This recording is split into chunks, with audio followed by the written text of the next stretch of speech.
नमस्कार। आज एक बार फिर से मैं आप सबके बीच प्रस्तुत हुआ हूँ।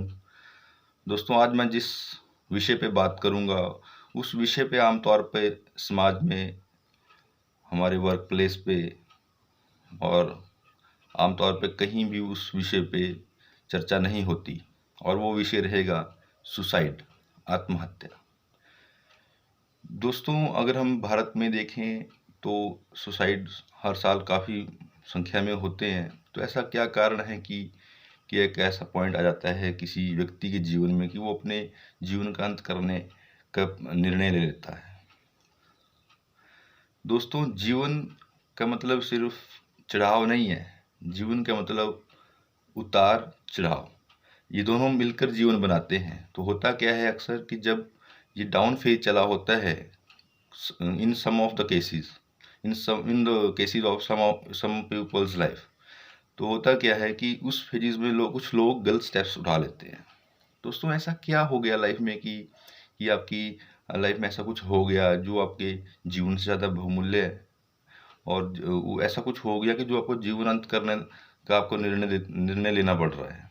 अभी हाल ही में अगर मैं अपने जिला बिलासपुर का एग्जाम्पल भी अगर आप सबके सामने बताऊं, तो एक 28 वर्षीय युवक जो जिस दिन उसका एक परीक्षा का एक परिणाम आया था, और वो उसमें उसका नाम नहीं था लिस्ट में, उत्तीर्ण कैंडिडेट्स की लिस्ट में उसका नाम नहीं था, तो सेम डे उसने फांसी लगा के सुसाइड कर लिया।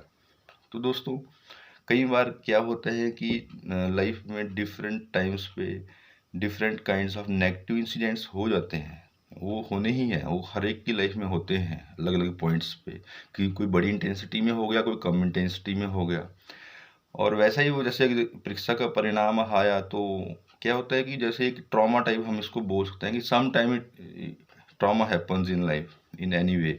तो होता क्या है कि उसके बाद एक अक्यूट स्ट्रेस डिसऑर्डर की सिचुएशन बन जाती है माइंड में। और अगर इंसान ने अपने आप को पेशेंस रखा, पॉजिटिविटी रखी, एक दिन, 2 दिन, 3 दिन अगर टिक गया इंसान उस सिचुएशन में, कई बार मेंटल लेवल पे ऐसी सिचुएशन आ जाती है, उस पर्सन की लाइफ में भी आई होगी जिसने सुसाइड किया फांसी लगा के। अगर एक दिन टिक जाता वो, तो अपने बहुमूल्य जीवन को बचा सकता था।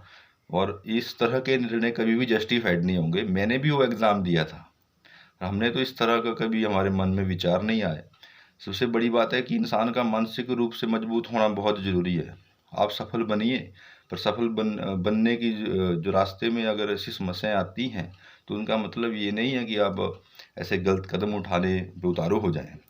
कि ऐसा क्या हो जाता है इंसान के लाइफ में कि वो ये भी नहीं सोचता कि इसके पीछे उसकी फैमिली है, उसके पेरेंट्स हैं।